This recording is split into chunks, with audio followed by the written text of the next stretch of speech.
नमस्कार मित्रों, मैं हूं सत्येंद्र कुमार यादव। एक बार फिर आपके अपने YouTube channel study with SS में आपका बहुत बहुत स्वागत है मित्र।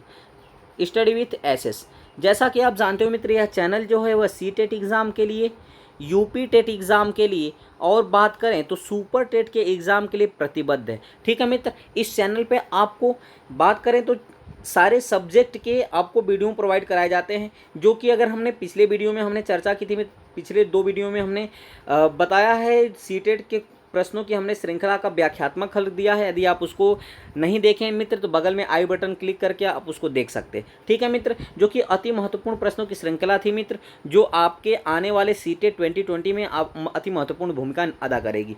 आज हम शुरू करने वाले हैं मित्र, एक विस्तृत व्याख्या लेकर आए आपके सामने मनोविज्ञान के विषय में। आज हम चालू करने वाले हैं शुरू से। ठीक है मित्र, आज हम चालू करने वाले हैं शुरू से, एकदम बेसिक से हम पढ़ेंगे कि मनोविज्ञान क्या है, शिक्षा क्या है, मनोविज्ञान क्या है, उसके विषय में चर्चा करेंगे। ठीक है मित्र, तो जो पहला चैप्टर आपका आता है मित्र, वह आता है शिक्षा मनोविज्ञान। क्या आता है? शिक्षा एवं मनोविज्ञान। ठीक है ना। तो मनोविज्ञान के अर्थ को पढ़ने से पहले हमें शिक्षा के विषय में पढ़ना है कि आखिर शिक्षा क्या होता है, शिक्षा को हम कैसे जानते हैं। तो ध्यान से सुनिएगा मित्र। अगर हम बात करें मित्र, तो जो शिक्षा शब्द है, ठीक है ना, शिक्षा शब्द के लिए अंग्रेजी में एजुकेशन शब्द का प्रयोग किया जाता है। ठीक है ना। शिक्षा शब्द के लिए अंग्रेजी में किसका प्रयोग किया जाता है बताएंगे? एजुकेशन का। ठीक है ना। जो एजुकेशन शब्द है मित्र, यह आपके लैटिन भाषा के एजुकेटम से बना हुआ। किसे बना हुआ? लैटिन भाषा के एजुकेटम। ठीक है ना। लैटिन भाषा के एजुकेटम से बना हुआ। और एजुकेटम जो शब्द है मित्र, वह 2 शब्दों से मिलकर बना है, ई प्लस ड्यूको से। किससे मिलकर बना है? ई प्लस ड्यूको। ठीक है ना। और ई का मतलब होता है अंदर, ई का मतलब होता है अंदर से, और ड्यूको का मतलब होता है मित्र आगे बढ़ाना। ड्यूको का मतलब क्या होता है? आगे बढ़ाना। इस प्रकार कह सकते हैं कि जो एजुकेशन का शाब्दिक अर्थ होता है मित्र, वह होता है अंदर से आगे बढ़ना, अंदर से आगे बढ़ना। या हम इसे ऐसा भी कह सकते हैं कि जन्मजात शक्ति को बाहर अभिव्यक्त करना, ये क्या कहलाता है? शिक्षा कहलाता है। ठीक है मित्र, जन्मजात शक्ति को बाहर करना क्या कहलाता है? बाहर अभिव्यक्त करना ही शिक्षा कहलाता है। उम्मीद करते हैं मित्र शिक्षा के विषय में आप समझ पाए होंगे। कुछ मनोवैज्ञानिकों ने शिक्षा की परिभाषाएं दी हैं मित्र। अगर जैसे बात करें तो शंकराचार्य जी ने शिक्षा के विषय में बताया है मित्र कि जो शिक्षा है उसको बताया है कि मनुष्य की शिक्षा हुआ है जो मुक्ति दिलाए। यानी उनका कहना था सह विद्या या विमुक्तये, सह विद्या या विमुक्तये, यानी शिक्षा वह है जो मुक्ति दिलाए। ठीक है मित्र, शंकराचार्य का कहना था शिक्षा वह है जो क्या दिलाए? मुक्ति दिलाए। वहीं बात करें मित्र, जैसे अगर बात करें स्वामी विवेकानंद की, तो स्वामी विवेकानंद ने शिक्षा के विषय में कहा था कि मनुष्य की अंतर्निहित पूर्णता को अभिव्यक्त करना ही क्या कहलाता है? शिक्षा कहलाता है। इसको आप नोट करते जाओ मित्र, यह आपके एग्जाम में बनता है प्रश्न कि मनुष्य की अंतर्निहित पूर्णता को व्यक्त करना ही क्या कहलाता है? शिक्षा कहलाता है। अगर हम बात करें मित्र, सुकरात जो कि एक प्रसिद्ध यूनानी दार्शनिक थे, सुकरात का मानना था मित्र कि शिक्षा का अर्थ, वो कहे थे कि शिक्षा का जो अर्थ होता है उन सर्वमान्य विचारों से होता है जो मनुष्य के मस्तिष्क में क्या रहती है? विलुप्त रहती है, मनुष्य के मस्तिष्क में विलुप्त रहती है। ठीक है। जबकि अरस्तु का मानना था मित्र शिक्षा मनोविज्ञान के शिक्षा के विषय में कि स्वस्थ शरीर में स्वस्थ मस्तिष्क का निर्माण ही क्या कहलाता है? शिक्षा कहलाता है। अरस्तु की यह परिभाषा काफ़ी फेमस हुई मित्र कि स्वस्थ मनुष्य में ही स्वस्थ मस्तिष्क का विकास होता है। ठीक है। जबकि बात करें मित्र जॉन डीवी ने, तो जॉन डीवी ने शिक्षा के विषय में कहा था कि शिक्षा व्यक्ति की उन समस्त क्षमताओं का विकास करना होता है जो उसे अपने वातावरण को नियंत्रित करने तथा संभावनाओं को पूरा करने योग्य बनाती है। ठीक है ना। अगर महात्मा गांधी की बात करें तो महात्मा गांधी जी ने कहा था कि शिक्षा से मेरा अभिप्राय बालक तथा मनुष्य के शरीर, मस्तिष्क तथा आत्मा के सर्वांगीण एवं सर्वोत्तम विकास से है। ये सारी परिभाषाएं मित्र आप नोट करते जाइएगा जिसने भी हमने बताया है। अगर हम बात करें मित्र तो वास्तव में अगर कहा जाए तो इन परिभाषाओं का निचोड़ यह निकलता है मित्र कि जो शिक्षा होता है, ठीक है ना, वह मानव व्यवहार का परिशोधन होता है। शिक्षा क्या होता है? मानव व्यवहार का, ठीक है ना, शिक्षा मानव व्यवहार का प्रतिशोधन होता है। यानी इन सारी परिभाषाओं को मिला। ठीक है ना। अगर हम बात करें मित्र जो पहले शिक्षा होती थी, तो पहले की जो शिक्षा होती थी, लोग गुरु के पास जाकर बैठ कर पढ़ा करते थे, ठीक है ना। यानी उपनिषद आधारित शिक्षा हुआ करती थी। वो अगर उपनिषद की बात करें मित्र, उपनिषद का मतलब क्या होता है तो ध्यान दीजिएगा। उपनिषद का मतलब हुआ, उप का अर्थ होता है समीप, उप का अर्थ क्या होता है मित्र, समीप। और निषद का नी, जिसमें नी है, और नी का अर्थ होता है निष्ठापूर्वक। नी का क्या अर्थ होता है, निष्ठापूर्वक। जबकि अगर सद की बात करें तो सद का मतलब होता है बैठना। इस प्रकार कह सकते हैं कि गुरु के समीप निष्ठापूर्वक बैठकर शिक्षा ग्रहण करना ही क्या कहलाता है, उपनिषद कहलाता है, ठीक है मित्र। क्योंकि जो पहले की शिक्षा थी वह शिक्षक आधारित शिक्षा थी, यानी गुरु को सर्वमान्य माना जाता था। तो उसमें क्या की शिक्षा कैसे दी जाती थी, तो उपनिषद संस्कारों के द्वारा शिक्षा दी जाती थी, जिसमें उप का अर्थ होता था समीप, और नी का अर्थ है निष्ठापूर्वक, और सद का अर्थ है बैठना, ठीक है। या गुरु के समीप निष्ठापूर्वक बैठकर शिक्षा ग्रहण करना है क्या कहलाता है, उपनिषद कहलाता। अब हम बात कर लेते हैं मित्र मनोविज्ञान की, ठीक है ना। शिक्षा की हमने बात कर लिया, पहला चैप्टर मैं आज कवर करा रहा हूँ शिक्षा मनोविज्ञान, तो शिक्षा को हमने कवर कर लिया। जो अगर बात करें तो शिक्षा की उत्पत्ति शिक्ष धातु से हुई, इतना भी ध्यान दीजिएगा। हो सकता है भी आपसे प्रश्न पूछ ले कि शिक्षा की उत्पत्ति किस धातु से हुई, तो बताएंगे शिक्ष धातु से, ठीक है ना। अगर हम बात करें मनोविज्ञान की मित्र, तो मनोविज्ञान जो है, मनोविज्ञान का जो शाब्दिक अर्थ है मित्र, वह होता है मन का विज्ञान। क्या होता है, मन का विज्ञान। अर्थात कहा जा सकता है कि मनोविज्ञान अध्ययन की वह शाखा है जो मन का अध्ययन करती है, उसी को क्या कहा जाता है, मनोविज्ञान कहा जाता है, ठीक है मित्र। अगर हम बात करें तो मनोविज्ञान को अंग्रेजी में साइकोलॉजी कहा जाता है, जबकि साइकोलॉजी कहते हैं, और साइकोलॉजी का जो अर्थ होता है मित्र, वह होता है मनोविज्ञान, ठीक है ना। लेकिन बात करें जो साइकोलॉजी शब्द है, यह यूनानी भाषा के दो शब्दों से मिलकर बना है। पहला शब्द है साइकी, दूसरा शब्द है लोगस। अगर मित्र साइकी की बात करें तो साइकी का अर्थ जो होता है वह होता है आत्मा। साइकी का अर्थ क्या होता है मित्र, तो बताएंगे आत्मा या सौल कह सकते हैं। जबकि लोगस की बात करें तो लोगस का अर्थ होता है मित्र अध्ययन। इस प्रकार कह सकते हैं कि जो अंग्रेजी का शब्द साइकोलॉजी है मित्र, उसका शाब्दिक अर्थ क्या होगा, तो बताएंगे आत्मा का अध्ययन, ठीक है मित्र। तो उम्मीद कर रहे हैं आप इतना समझ पाए होंगे कि मनोविज्ञान का अर्थ क्या है। तो आप कहेंगे मनोविज्ञान मन का विज्ञान है, यानी मनोविज्ञान का अर्थ होता है मन का विज्ञान, ठीक है ना। लेकिन अगर बात करें जो मनोविज्ञान है वह अंग्रेजी भाषा के साइकोलॉजी से बना है, और साइकोलॉजी दो शब्दों से मिलकर बना है। दो यूनानी शब्द हैं, जिसमें पहला है साइकी, साइकी का अर्थ होता है आत्मा, जबकि दूसरा है लोगस, लोगस का अर्थ होता है अध्ययन। इस प्रकार कह सकते हैं मनोविज्ञान का अर्थ हुआ आत्मा का अध्ययन। चलिए मित्र, हम अगली कड़ी में बात कर लेते हैं कुछ मनोवैज्ञानिकों के मित्र जिन्होंने अपने विचार के आधार पर इनका अलग अलग मानना था, ठीक है ना। अगर हम बात करें तो हुआ क्या मित्र कि जो पहले मनोविज्ञान था वह दर्शन शास्त्र का अंग था, ठीक है ना। जो पहले मनोविज्ञान था वह क्या था, दर्शन शास्त्र का अंग था। जब यह दर्शन शास्त्र से अलग हुआ मित्र, तो मनोविज्ञान में अनेक अर्थ में परिवर्तन हुआ, या इनके अर्थ में अनेक परिवर्तन हुआ। जैसे जैसे कालचक्र बढ़ता गया या कालचक्र के अनुसार इनका विषय भी बदलता रहा, ठीक है मित्र। कैसे बदलता रहा विषय, आप ध्यान से सुनिएगा मित्र। जो प्राचीन मनोवैज्ञानिक थे, या जो पहले के मनोवैज्ञानिक प्राचीन थे, या कहें ग्रीक युग के जो मनोवैज्ञानिक थे, उसमें जैसे प्लेटो हो गए, अरस्तु हो गए, इनका मानना था कि जो मनोविज्ञान है मित्र वह आत्मा का विज्ञान है। इनका क्या मानना था कि जो मनोविज्ञान है किसका विज्ञान है, आत्मा का विज्ञान है, ठीक है ना। अगर हम बात करें जो मध्य युग के मनोवैज्ञानिक थे, उनका मानना था कि जो मनोविज्ञान है वह किसका विज्ञान है, मन का विज्ञान है, ठीक है ना। तो पहले शुरू में क्या हुआ कि मनोविज्ञान को आत्मा का विज्ञान माना गया, लेकिन कुछ समय के बाद जब मध्य युग के मनोवैज्ञानिक आए तो उन्होंने कहा कि आत्मा का विज्ञान नहीं है, जो मनोविज्ञान वह किसका विज्ञान है, तो उन्होंने मनोविज्ञान को मन का विज्ञान माना, ठीक है मित्र। लेकिन आधुनिक युग में जब विलियम जेम्स थे, विलियम वुड थे, जेम्स सली थे, ये जो विचारक थे, इनका मानना था कि मनोविज्ञान वो मन का विज्ञान नहीं है, बल्कि मनोविज्ञान का विषय जो है चेतना है। यानी विलियम वुड और जेम्स सली ने यह माना कि मनोविज्ञान किसका विज्ञान है, तो इन्होंने मानना है कि मनोविज्ञान चेतना का विज्ञान है, ठीक है मित्र। यानी मनोविज्ञान के अंतर्गत मनुष्य के चेतन और अर्धचेतन का अध्ययन किया जाता है, इनका मानना था आधुनिक युग के मनोवैज्ञानिकों में। जैसे बात करें विलियम जेम्स, विलियम वुड और जेम्स सली का, ठीक है मित्र। लेकिन अगर जो समकालीन मनोवैज्ञानिक थे, समकालीन मनोवैज्ञानिक जैसे बात करें बी.एफ. स्किनर की, पावलोव की, वुडवर्थ की, वाटसन की, इन मनोवैज्ञानिकों ने जो माना वह माना कि जो मनोविज्ञान है वह व्यवहार का विज्ञान है, यानी मनोविज्ञान के अंतर्गत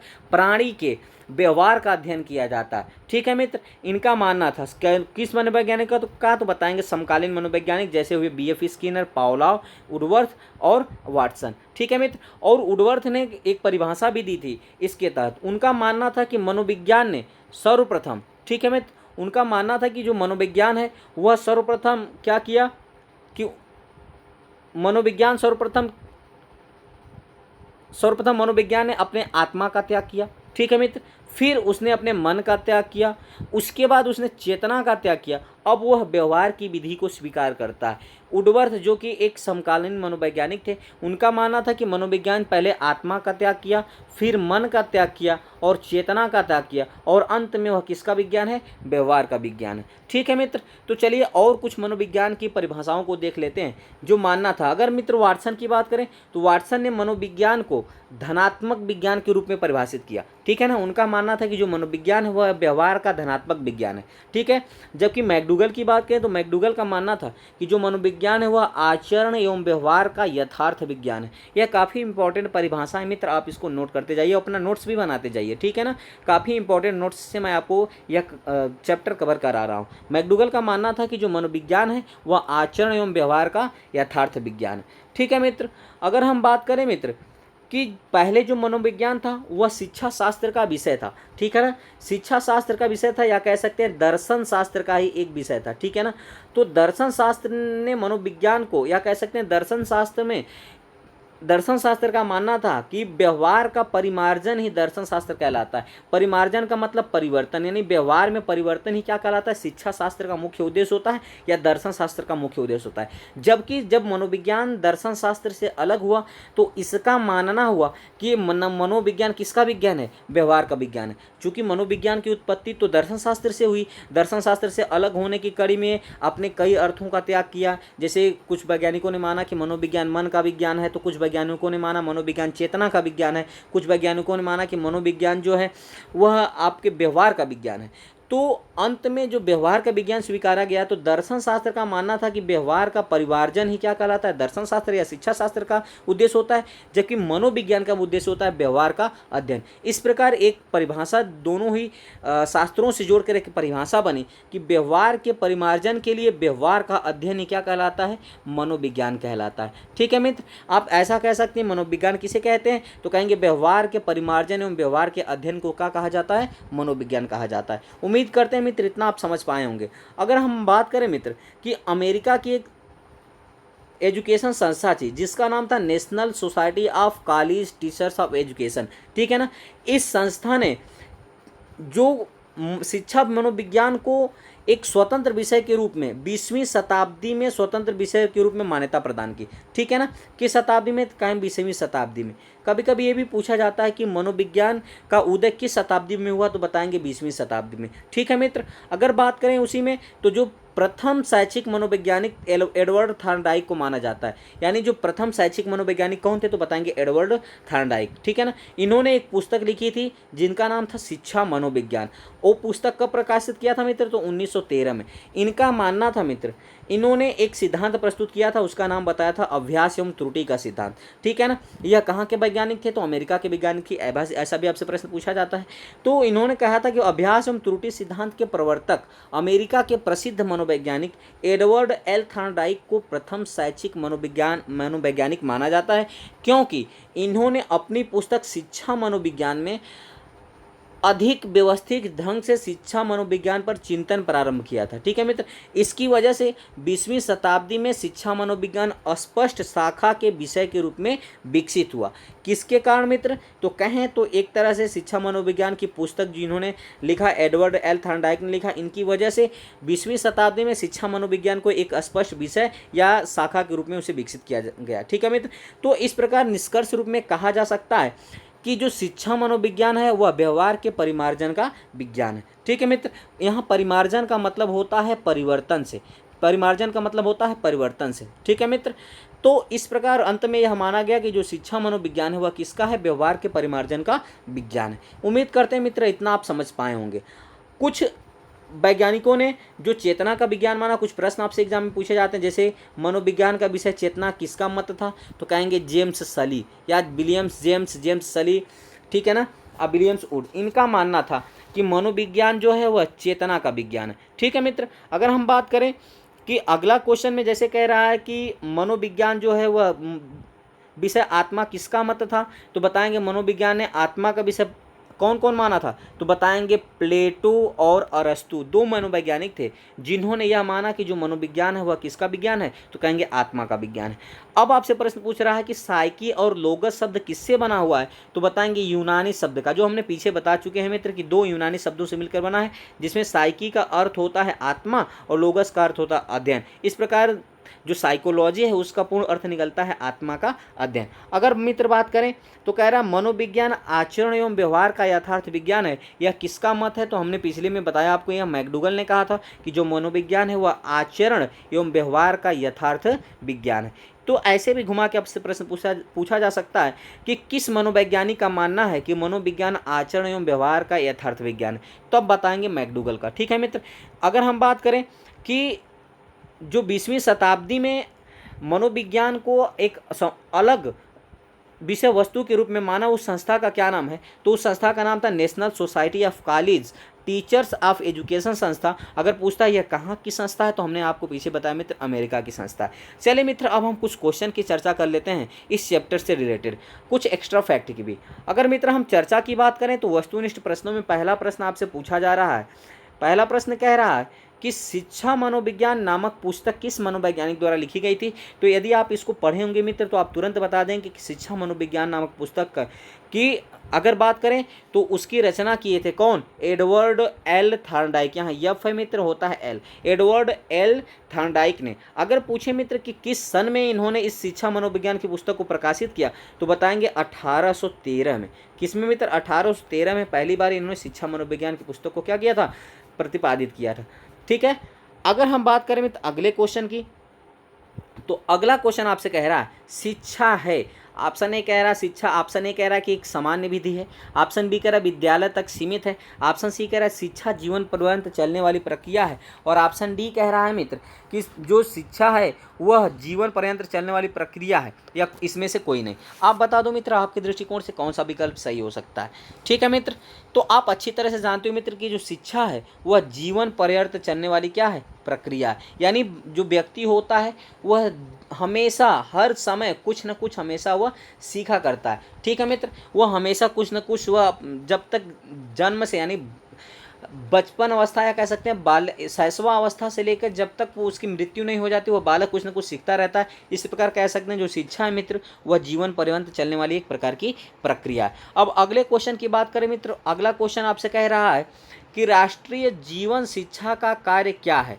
ऑप्शन ए कह रहा है कि अंतर्राष्ट्रीय महत्व का बोध कराना, ऑप्शन बी कह रहा है विवेक का बोध कराना, ऑप्शन सी कह रहा है वाणिज्य से समझ कराना, ऑप्शन डी कह रहा है राष्ट्रीय संक्रांति की एकता को बनाए रखना। तो आप बता दो मित्र कि राष्ट्रीय जीवन में शिक्षा का क्या तात्पर्य है। तो अगर हम मित्र राष्ट्रीय जीवन में शिक्षा का तात्पर्य की बात करें तो इसका विकल्प होगा डी। क्या होगा मित्र, विकल्प नंबर डी होगा, यानी राष्ट्रीय जीवन में शिक्षा का जो कार्य होता है मित्र वह होता है राष्ट्रीय संक्रांति की एकता को बनाए रखना। ठीक है मित्र, वहीं हम अगले क्वेश्चन की अगर बात करें मित्र क्वेश्चन नंबर 4 की, तो क्वेश्चन नंबर 4 कह रहा है कि मनोविज्ञान का जन्म किस शास्त्र से हुआ था। ऑप्शन ए कह रहा है भूगोल से हुआ था, ऑप्शन बी कह रहा है दर्शन से हुआ था, ऑप्शन सी कह रहा है संस्कृत से हुआ था, ऑप्शन डी कह रहा है नीति शास्त्र से हुआ था। तो पिछले में हमने आपको बताया था मित्र कि जो मनोविज्ञान का जन्म हुआ था वह पहले मनोविज्ञान किसका अंग था, तो दर्शन का अंग था। ठीक है ना, और दर्शन से अलग होने के विषय में अपने कालांतर में यानी काल चक्र के आधार पर उसके अर्थ में लगातार परिवर्तन होते चले गए। यानी इस प्रकार कह सकते हैं कि जो मनोविज्ञान का जन्म हुआ था वह दर्शन शास्त्र से हुआ था। और कब, तो लगभग 20वीं शताब्दी के आसपास अमेरिका की जो एक संस्था थी उस संस्था के आधार पर 20वीं शताब्दी में मनोविज्ञान को एक संपूर्ण विषय वस्तु के रूप में माना गया। तो कह सकते हैं कि जो मनोविज्ञान था वह दर्शन शास्त्र का एक विषय था। चलिए मित्र, अब हम बात कर लेते हैं अगले क्वेश्चन नंबर 5 की। तो क्वेश्चन नंबर 5 का मानना है मित्र, कहना है कि शिक्षा मनोविज्ञान एक स्वतंत्र विषय के रूप में कब आया था। यह आपको हमने पिछले बताया मित्र। ऑप्शन ए कह रहा है कि 18वीं शताब्दी में आया था, ऑप्शन बी कह रहा है कि 20वीं शताब्दी में आया था, ऑप्शन सी कह रहा है 19वीं शताब्दी में आया था, ऑप्शन डी कह रहा है 20वीं शताब्दी में आया था। अभी हमने इसकी व्याख्या बताई है मित्र, तो आप बता दो आपके दृष्टिकोण से कौन सा विकल्प सही हो सकता है। पिछला यदि आपने मेरा वीडियो देखा होगा मित्र, तो आप तुरंत बता देंगे कि जो स्वतंत्र विज्ञान के रूप में कब आया, तो बताएंगे 20वीं शताब्दी में। ठीक है मित्र। अगर बात करें 20वीं शताब्दी में, जो अमेरिका की एक कॉलेज संस्था थी जिसका नाम था national society of college teachers education, उसका मानना, उन्होंने उसके विशेष प्रयास से 20वीं शताब्दी में मनोविज्ञान को एक स्वतंत्र विषय के रूप में परिभाषित किया गया। ठीक है मित्र, अलग किया गया। इस प्रकार से कह सकते हैं क्वेश्चन नंबर 5 का विकल्प नंबर डी सही होगा। अब अगले क्वेश्चन की बात करें मित्र, तो अगला क्वेश्चन आपसे पूछ रहा कि प्रथम आधुनिक शिक्षा मनोवैज्ञानिक कौन है।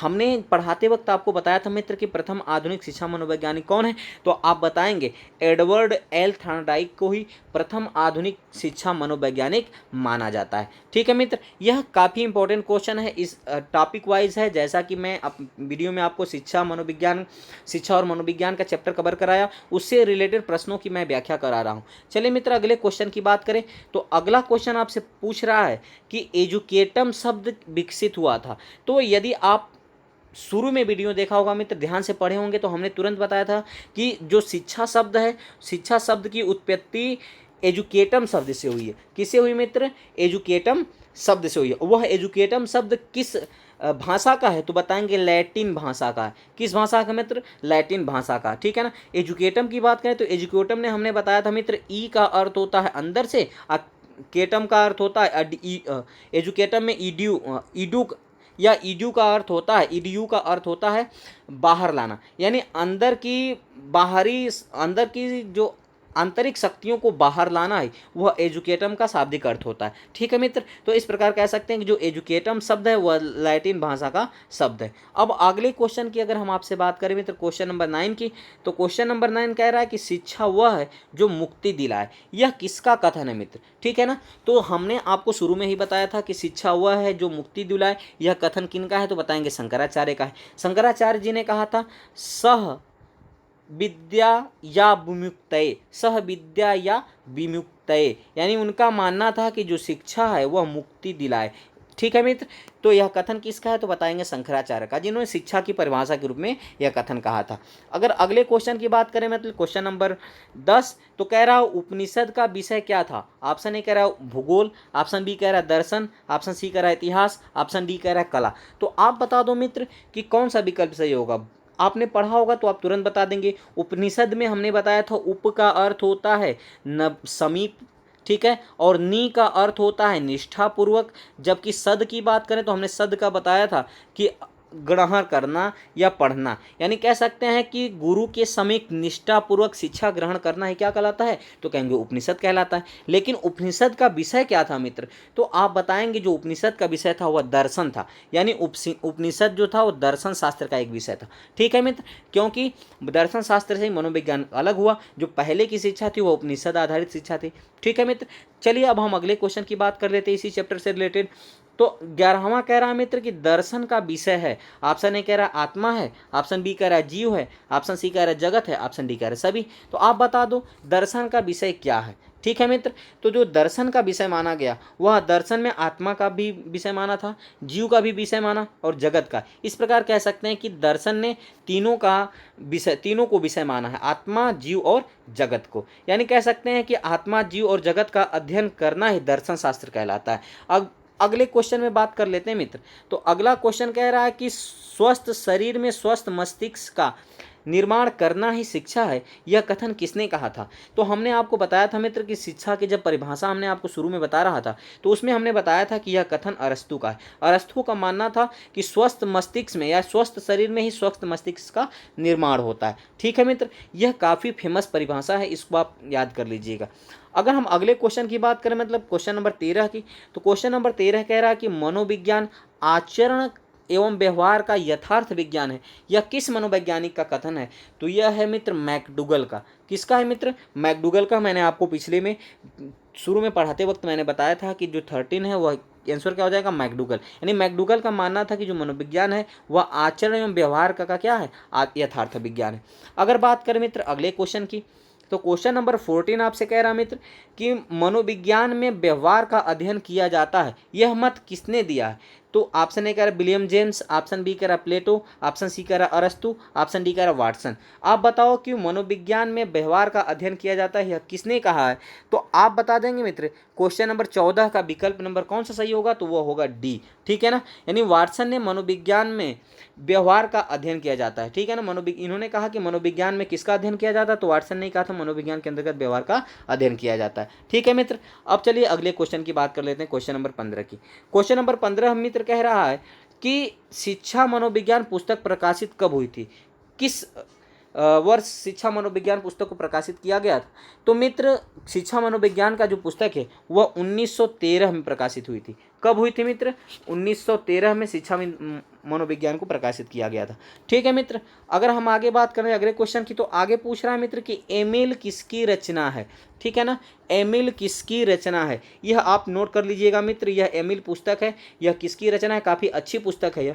तो अगर हम रचना की बात करें एमिल किसकी रचना है मित्र, तो एमिल जो है वह रूसो की रचना है। किसकी मित्र है? रूसो की। इसको याद कर लिए, हो सकता है आपसे पूछ सकता है कि निम्न में से रूसो की रचना कौन सी है? तो बता देंगे एमिल। ठीक है ना, अब अगले क्वेश्चन की बात करें मित्र, तो अगला क्वेश्चन कह रहा है कि रिपब्लिक किसकी रचना है? ठीक है ना, रिपब्लिक किसकी रचना है? तो ध्यान से सुनिएगा मित्र, क्वेश्चन नंबर 17 का जो विकल्प होगा बी, प्लेटो ने अपनी पुस्तक लिखा था, उसका नाम था रिपब्लिक। ठीक है मित्र, प्लेटो ने एक पुस्तक लिखा था, उसका नाम था रिपब्लिक, और इन्होंने इस रिपब्लिक पुस्तक में, ठीक है मित्र, न्यायशास्त्र का ग्रंथ मानकर शिक्षा का ग्रंथ मान लिया। ठीक है मित्र, किसको? तो कहेंगे रिपब्लिक को। यानी कहा जा सकता है कि रिपब्लिक कैसी पुस्तक है? तो पता है न्यायशास्त्र का ग्रंथ है। ठीक है ना, या कह सकते हैं न्यायशास्त्र का ग्रंथ है। न मान करके इसे शिक्षा का ग्रंथ माना। किसने? तो बात करेंगे तो कहेंगे रिपब्लिक, यानी प्लेटो ने कहा शिक्षा जो है, शिक्षा जो रिपब्लिक है वो प्लेटो ने कहा कि यह शिक्षा शास्त्र है, न कि यह न्यायशास्त्र का ग्रंथ है। चलिए मित्र, अब हम बात कर लेते हैं अगले क्वेश्चन की। क्वेश्चन नंबर 18 कह रहा है कि रूसो के अनुसार रिपब्लिक का विषय क्या था? तो आप बताएंगे कि शिक्षा था। क्या बताएंगे मित्र? शिक्षा था। अभी हमने बताया, उन्होंने ये नहीं माना कि न्याय तत्व नहीं, उनका मानना था कि जो उनकी पुस्तक रिपब्लिक है वो कैसा सब्जेक्ट है? वह न्यायशास्त्र नहीं है, बल्कि क्या है? शिक्षा है। ठीक है मित्र, अब हम अगर बात करें मित्र अगले क्वेश्चन की, क्वेश्चन नंबर 19 की, तो क्वेश्चन नंबर 19 कह रहा है मित्र कि मनोविज्ञान का जन्म किससे हुआ था? ऑप्शन ए कह रहा है कि गणित से हुआ था, ऑप्शन बी कह रहा है कला से हुआ था, ऑप्शन सी कह रहा है भूगोल से, ऑप्शन डी कह रहा है दर्शन से। तो आप पढ़े होंगे मित्र, आप पीछे वीडियो देखा होगा, तो जो 19 का आंसर होगा वो होगा दर्शन। ठीक है ना, यानी मनोविज्ञान जो था वो मित्र उसका जन्म दर्शन शास्त्र से हुआ था। अब इस वीडियो का अंतिम क्वेश्चन, क्वेश्चन नंबर 20 की चर्चा कर लेते हैं मित्र।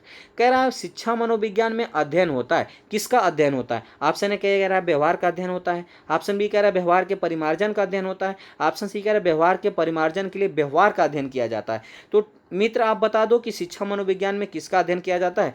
तो आपके दृष्टिकोण से अगर बात करें तो इस क्वेश्चन के दृष्टिकोण से इसका विकल्प नंबर सी सही होगा। यानी हमने आपको बताया था कि जो मनोविज्ञान है मित्र पहले शिक्षा शास्त्र का विषय हुआ करता था, दर्शन शास्त्र का हुआ करता था, लेकिन वर्तमान में जो मनोविज्ञान है वह व्यवहार का विज्ञान है।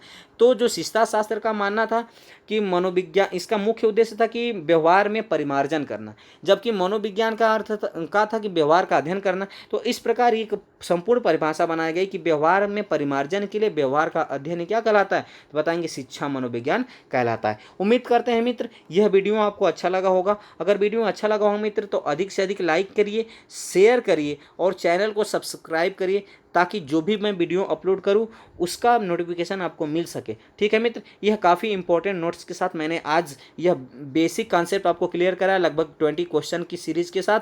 उम्मीद करते हैं यह चैनल आपको अच्छा लगा हो मित्र, तो चैनल को सब्सक्राइब करें, साथ ही साथ बेल आइकन दबाएं। चलिए मित्र, अब अगले ही चैप्टर के साथ मिलते हैं अगली वीडियो में, तब तक के आपका बहुत बहुत धन्यवाद।